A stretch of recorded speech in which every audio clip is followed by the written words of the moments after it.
Nah teman-teman, sebelum belajar, silahkan teman-teman siapkan dulu alat tulis dan buku yang diperlukan. Dan mari kita berdoa. Bismillahirrahmanirrahim. Rabbi zidni ilma warzuqni fahma. Wahai Tuhanku, tambahkanlah kepadaku ilmu dan kurniakan kepadaku kefahaman. Amin. Assalamualaikum warahmatullahi wabarakatuh. Gimana kabarnya hari ini teman-teman? Semua sehat ya? Gimana, sudah siap untuk belajar pagi ini? Pagi ini kita akan belajar di tema 3, peduli terhadap makhluk hidup, subtema 1, pembelajaran 1, 2, dan 3. Teman-teman silahkan disimak penjelasan dari Ustadz ya. Untuk yang pertama, kita akan belajar muatan pelajaran PPKN, pembelajaran 1, 2, dan 3. Kompetensi dasar 3.2, mengidentifikasi pelaksanaan kewajiban dan hak sebagai warga masyarakat dalam kehidupan sehari-hari. Di dalam muatan pelajaran PPKN ini nanti, kita akan belajar tentang hak dan kewajiban sebagai warga masyarakat dalam memanfaatkan tumbuhan. Nah, berikut ini contoh hak dan kewajiban dalam memanfaatkan tumbuhan. Yang pertama adalah melakukan reboisasi atau penghijauan lahan kosong. Manfaatnya apa? Yaitu untuk menjaga keseimbangan alam dan mencegah terjadinya banjir. Kewajiban yang kedua adalah tidak boros dalam menggunakan kertas dan tisu. Kenapa? Karena kertas dan tisu terbuat dari serat tumbuhan, sehingga semakin banyak kertas dan tisu maka akan semakin banyak pohon yang ditebang. Kemudian contoh yang ketiga adalah tidak menebang pohon secara berlebihan. Penggunaan bahan baku kayu tidak boleh berlebihan. Perlu adanya kegiatan tebang pilih. Untuk apa? Untuk menjaga keseimbangan lingkungan. Nah, itu tadi adalah contoh kewajiban kita dalam memanfaatkan tumbuhan. Setelah melaksanakan kewajiban, maka kita akan mendapatkan hak kita. Apa hak kita terhadap tumbuhan tersebut?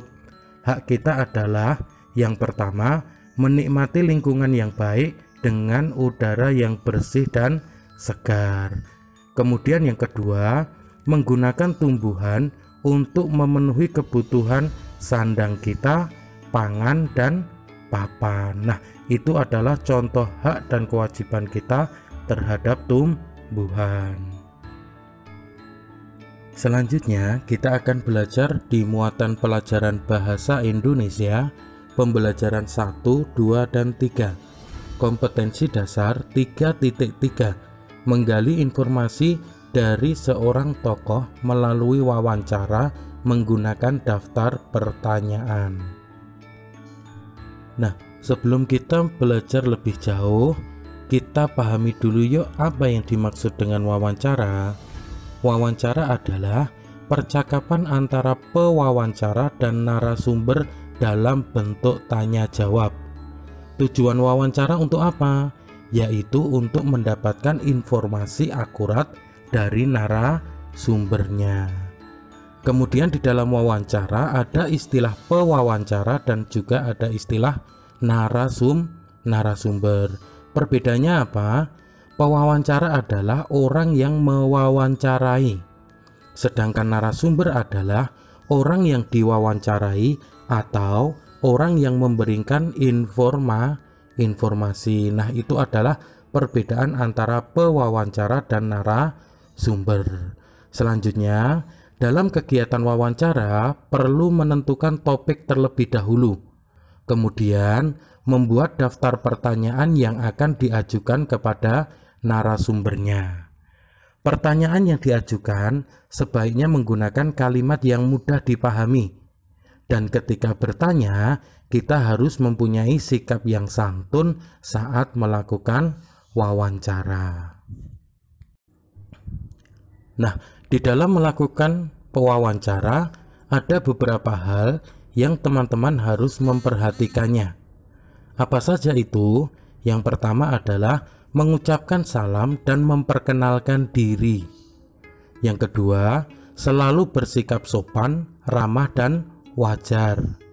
Yang ketiga, bertanya dengan kalimat yang jelas dan singkat sesuai dengan topiknya. Yang keempat, mencatat hal-hal yang penting dari hasil wawancara. Kemudian yang kelima, menyimpulkan hasil wawancara dengan bahasa sendiri. Dan yang keenam adalah mengakhiri wawancara dengan salam dan mengucapkan terima kasih atas waktu yang telah diberikan. Nah, itu adalah beberapa hal yang perlu diperhatikan saat melakukan wawancara. Nah, di bawah ini ada beberapa contoh, ada gambar yang menunjukkan praktek wawancara, di mana ada seorang anak yang bertanya kepada seseorang. Misalnya, kapan Bapak mulai usaha peternakan ayam bertelur? Bapak menjawab, Bapak sudah memulai usaha peternakan selama 5 tahun. Kemudian sang anak bertanya lagi, berapa telur yang dihasilkan setiap harinya? Kemudian bapak atau narasumber ini memberikan penjelasan, setiap harinya kurang lebih menghasilkan 3.000 butir telur. Nah, itu adalah contoh dari pelaksanaan wawancara. Selanjutnya, di dalam melakukan wawancara, teman-teman harus memperhatikan daftar pertanyaannya. Informasi yang dibutuhkan dalam wawancara dapat ditentukan dengan rumus 5W plus 1H. Apa itu? 5W yaitu what atau apa, who artinya siapa, where artinya di mana, when artinya kapan, why artinya bagaimana, dan 1H adalah how artinya mengapa. Nah, ini adalah rumus ketika teman-teman membuat daftar pertanyaan, yaitu 5W plus 1H. Nah, 5W plus 1H itu mempunyai fungsi masing-masing. Fungsinya apa? Di sini Ustadz sudah memberikan contoh penggunaannya dan fungsinya masing-masing. Teman-teman silahkan disimak ya. Yang pertama adalah kata tanya apa. Kata tanya apa ini digunakan untuk menanyakan sesuatu yang berkaitan dengan permasalahan atau hal yang terjadi pada suatu peristiwa. Kemudian yang kedua adalah mengapa. Kata tanya mengapa ini digunakan untuk mempertanyakan sesuatu yang mengenai alasan atau motivasi terjadinya sebuah peristiwa. Kemudian kata tanya yang ketiga adalah siapa. Kata tanya siapa ini kita gunakan untuk mempertanyakan mengenai pelaku atau orang lain dari sebuah peristiwa yang terjadi. Kemudian yang keempat, kata tanyanya adalah di mana. Kata tanya di mana ini digunakan untuk mempertanyakan sesuatu yang berkaitan dengan tempat atau lokasi sebuah peristiwa. Kemudian kata tanya yang kelima adalah kapan. Kata tanya kapan ini digunakan untuk menanyakan sesuatu yang berkaitan dengan waktu terjadinya peristiwa, berita, atau cerita yang terjadi. Kemudian kata tanya yang terakhir adalah bagaimana. Kata tanya bagaimana ini kita gunakan untuk menanyakan sesuatu yang mengandung cara atau proses berlangsungnya suatu peristiwa. Nah, ini adalah fungsi masing-masing dari kata tanya yang termasuk dalam 5W plus 1H. Contohnya juga sudah ada di dalam tulisan itu. Teman-teman sampai di sini bisa dipahami ya. Selanjutnya kita akan belajar di muatan pelajaran IPA pembelajaran 1, 2, dan 3. Kompetensi dasar 3.1, menganalisa hubungan antara bentuk dan fungsi bagian tubuh pada hewan dan tumbuhan. Kompetensi dasar yang kedua adalah 3.8, menjelaskan pentingnya upaya keseimbangan dan pelestarian sumber daya alam di lingkungannya. Nah, teman-teman, untuk yang pertama ini kita akan belajar tentang apa? Tentang aktivitas manusia yang dapat merusak lingkungan. Manusia membutuhkan lingkungan untuk memenuhi kebutuhan hidupnya. Tetapi terkadang manusia memanfaatkan lingkungan secara berlebihan. Akibatnya apa? Akibatnya lingkungan akan menjadi rusak. Nah, kegiatan manusia apa saja yang bisa merusak lingkungan itu? Di sini Ustadz memberikan contohnya. Yang pertama adalah penebangan dan pembakaran hutan. Penebangan dan pembakaran hutan atau pohon mengurangi fungsi dari hutan sebagai penahan air dan juga dapat menyebabkan hewan-hewan di hutan kehilangan tempat tinggal dan makanannya, sehingga hewan-hewan yang ada di hutan itu masuk ke dalam permukiman penduduk.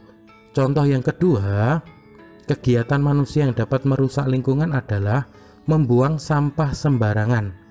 Sampah yang dibuang sembarangan akan merusak ekosistem tanah maupun air, dan sampah yang dibuang ke sungai akan menyumbat sehingga apa?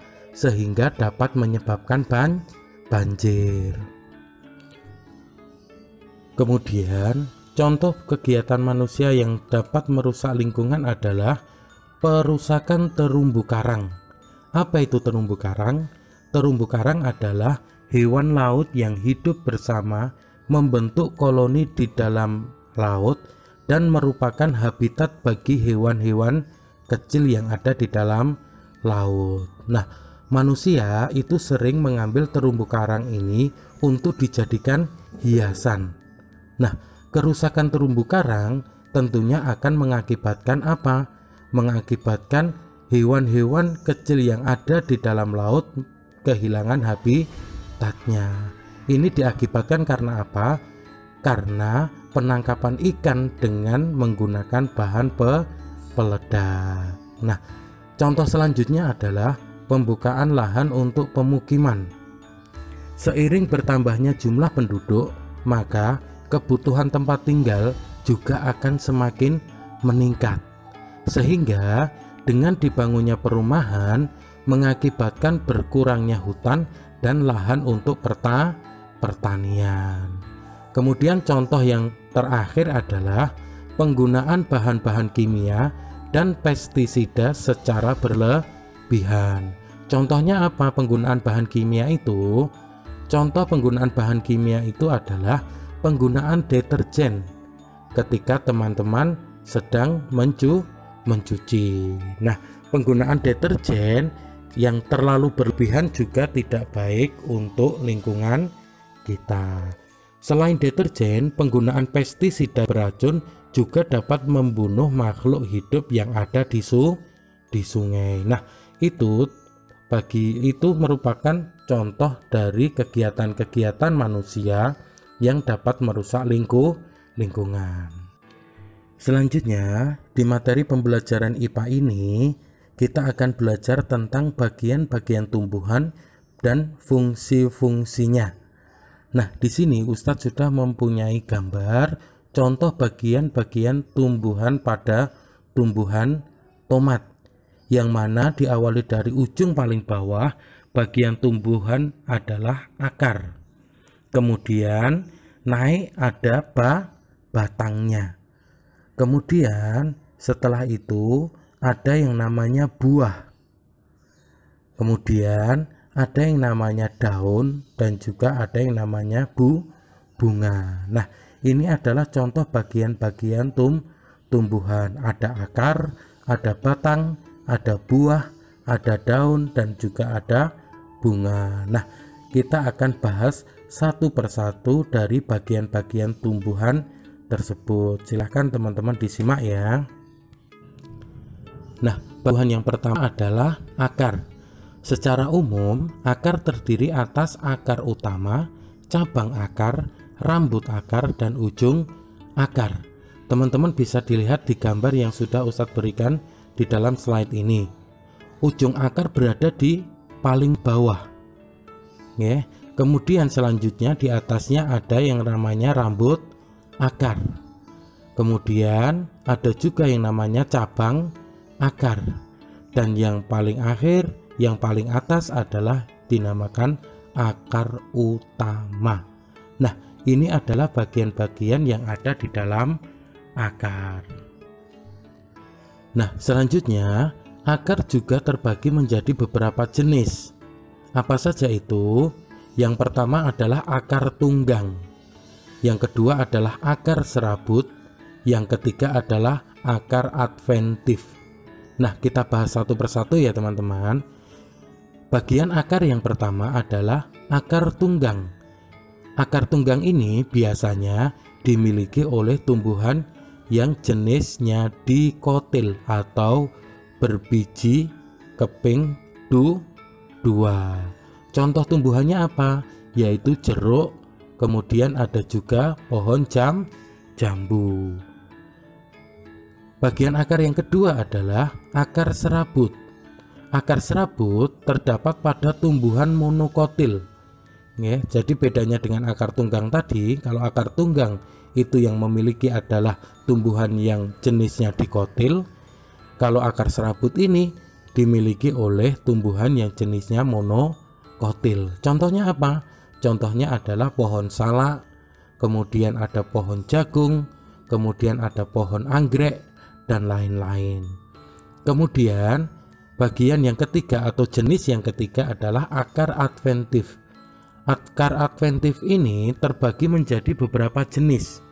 Yang pertama adalah akar gantung. Contohnya apa? Pohon beringin. Yang kedua adalah akar napas. Contohnya apa? Yaitu pohon bakau jenis api. Kemudian yang ketiga adalah akar tunjang. Contohnya apa? Yaitu pohon pandan. Kemudian yang keempat adalah akar perekat. Contohnya apa? Yaitu pohon lada dan pohon sirih. Nah, itu adalah jenis-jenis akar. Ada akar tunggang, ada akar serabut, ada juga akar adventif. Nah, untuk gambarnya kalian bisa melihat di bagian samping dari penjelasan ini, baik dari akar tunggang, akar serabut maupun akar adventif. Yang jenisnya tadi ada akar gantung, ada akar napas, ada akar tunjang, dan juga ada akar perekat. Nah, setelah kita mengetahui jenis-jenis akar dan bagian-bagian akar, tentunya yang perlu kita ketahui adalah apa fungsi akar pada tumbuhan itu. Fungsi akar pada tumbuhan ada beberapa. Yang pertama adalah untuk menyokong dan memperkuat berdirinya tumbuhan. Fungsi yang kedua adalah menyerap air dan zat-zat hara dari dalam tanah. Kemudian fungsi yang ketiga adalah sebagai alat pertukaran udara. Kemudian fungsi yang keempat adalah sebagai tempat penyimpanan cadangan makanan. Dan fungsi yang kelima adalah sebagai alat perkembang biakan secara vegetatif. Nah, ini adalah fungsi akar pada tumbuhan. Nah, setelah kita belajar akar, bagian tumbuhan selanjutnya adalah batang. Batang tumbuhan digolongkan menjadi 3 jenis. Apa saja itu? Yang pertama adalah batang berkayu. Yang kedua adalah batang basah atau lunak. Dan yang ketiga adalah batang rumput. Nah, kita bahas satu persatu ya teman-teman. Yang pertama adalah batang berkayu. Batang berkayu ini memiliki tekstur keras, kuat, dan memiliki kambium. Contohnya apa? Contohnya adalah pohon jambu, mahuni, nangka, jati, akasia, rambutan, dan lain-lain. Jenis batang yang kedua adalah batang basah atau lunak. Nah, batang basah atau lunak ini memiliki tekstur yang lunak, berair, tidak keras, mudah dipotong, dan pendek. Contoh tumbuhannya apa? yaitu pohon pisang, bayam, pacar air, krokot, kangkung, dan lain-lain. Dan batang yang ketiga atau jenis yang ketiga adalah batang rumput. Batang rumput ini memiliki tekstur yang tidak keras dan juga tampak berruas-ruas. Contohnya apa? Contohnya adalah padi, jagung, dan juga tanaman jenis rumputan. Nah, itu adalah jenis-jenis batang pada tumbuhan. Nah, bagian tumbuhan selanjutnya adalah daun. Bagian daun terdiri atas tangkai daun, pelepah, tulang daun, dan helai daun. Nah, teman-teman bisa sambil melihat gambar yang ada di bagian bawah ya, bahwa daun itu terdiri dari tangkai, kemudian ada pelepah, kemudian ada tulang, dan yang terakhir adalah helai daunnya. Nah, berdasarkan bentuk tulang daun, daun itu terbagi menjadi 4 bagian teman-teman. Yang pertama adalah daun menyirip. Contohnya apa? Daun nangka, daun mangga, daun jambu, dan lain-lain. Jenis yang kedua atau bagian yang kedua adalah daun melengkung. Contohnya apa? Daun enceng gondok, dan juga ada daun sirih. Kemudian bagian yang ketiga atau jenis yang ketiga adalah daun menjari. Contohnya apa? Yaitu daun singkong dan daun pepaya. Kemudian bagian yang keempat atau jenis yang keempat adalah daun sejajar. Contohnya apa? Yaitu ada daun jagung dan ada juga daun padi. Nah, ini adalah contoh bagian daun yang berdasarkan bentuk tulangnya. Selanjutnya, berdasarkan jumlah helai daun, daun juga dibedakan menjadi 2. Apa itu? Yang pertama adalah daun tunggal. Daun tunggal adalah daun yang berjumlah 1 helai dalam setiap tangkainya. Contohnya apa?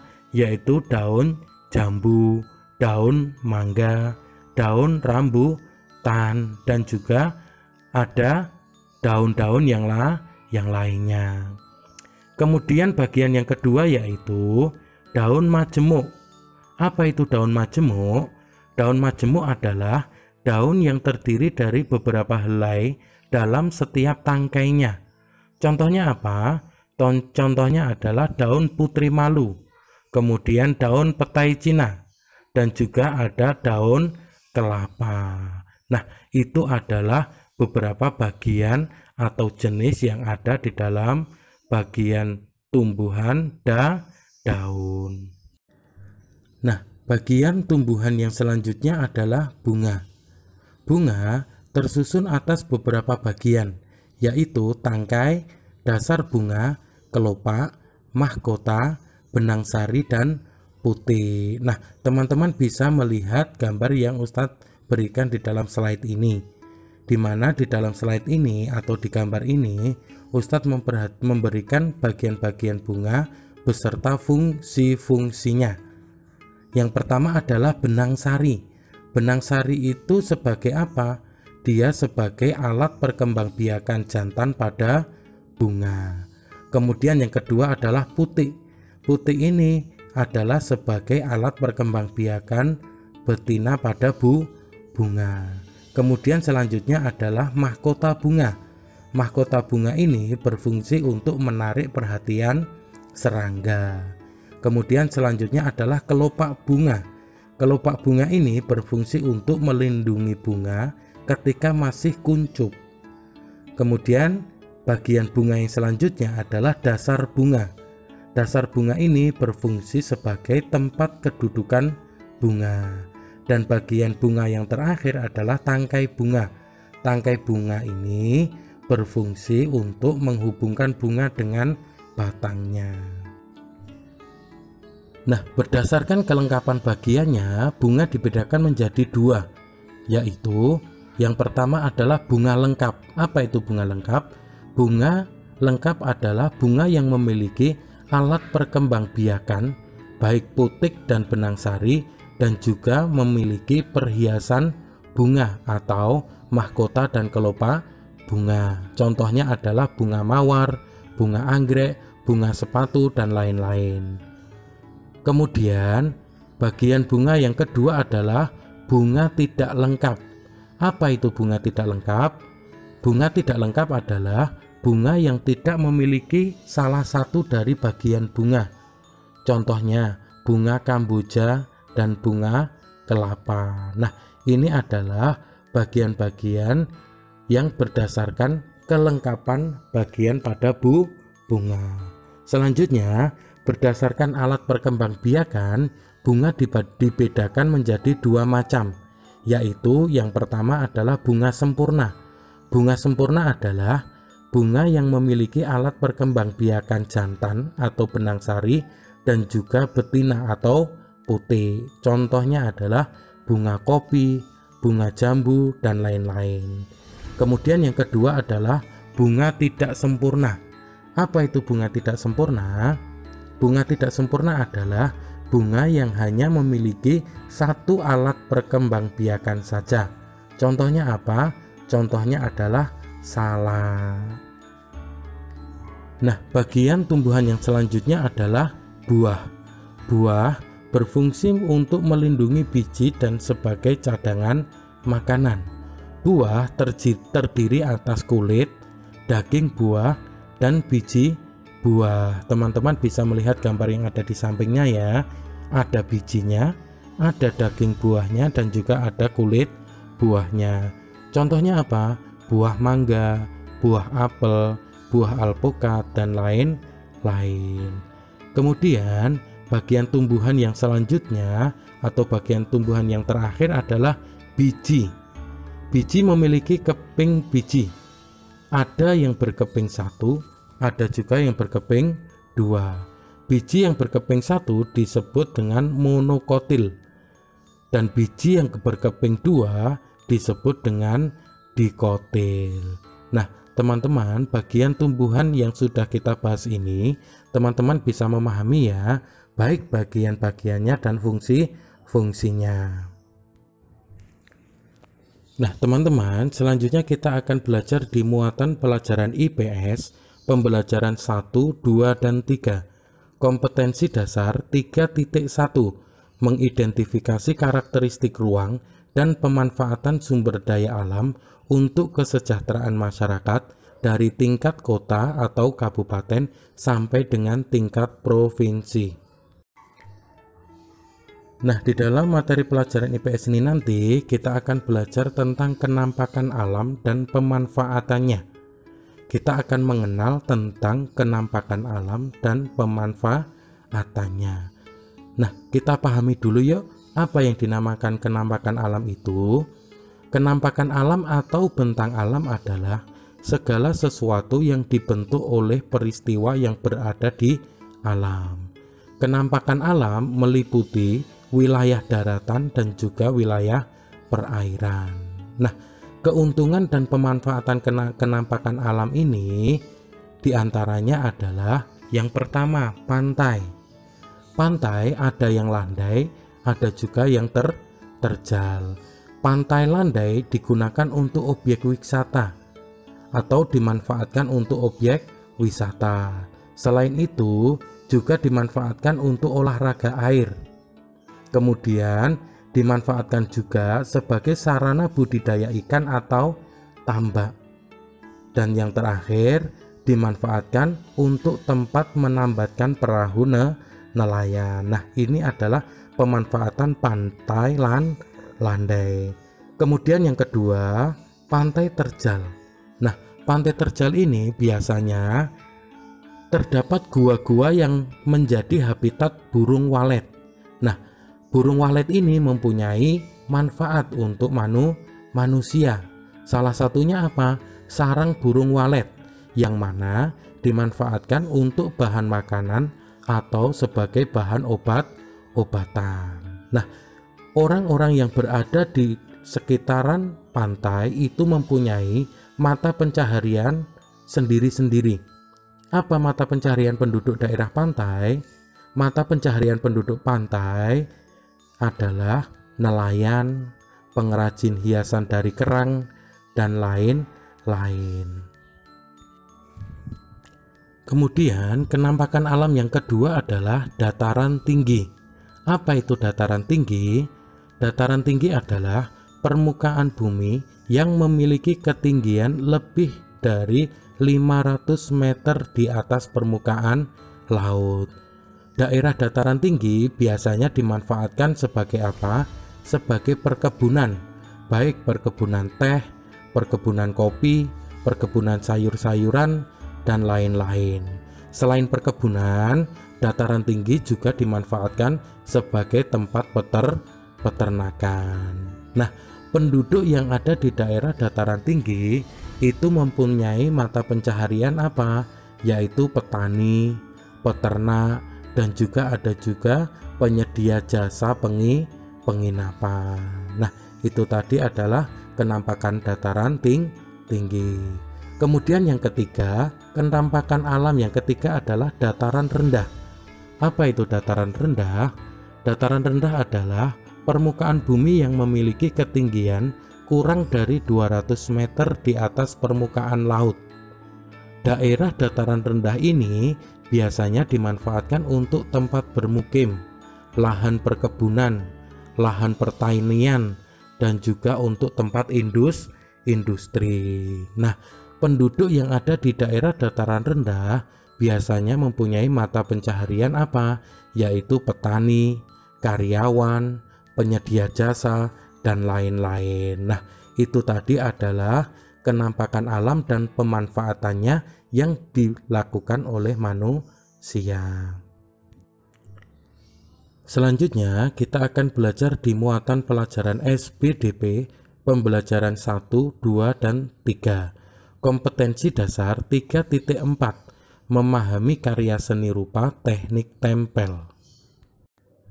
Nah, di dalam materi pelajaran SBDP ini nanti kita akan belajar tentang karya seni rupa kolase, yang mana karya seni rupa kolase ini dibuat dari bahan alam. Sebelum kita belajar lebih jauh, kita pahami dulu yuk apa yang dinamakan kolase itu.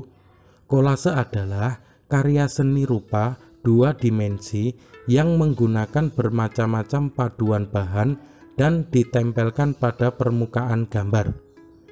Bahan yang dapat digunakan adalah biji kering, daun kering, bunga kering, ataupun ranting-ranting yang sudah kering. Nah, bagaimana cara membuat kolase ini? Langkah-langkah membuat karya seni kolase adalah yang pertama, tentukan tema yang akan dibuat terlebih dahulu. Kemudian, yang kedua adalah siapkan alat dan bahan yang dibutuhkan.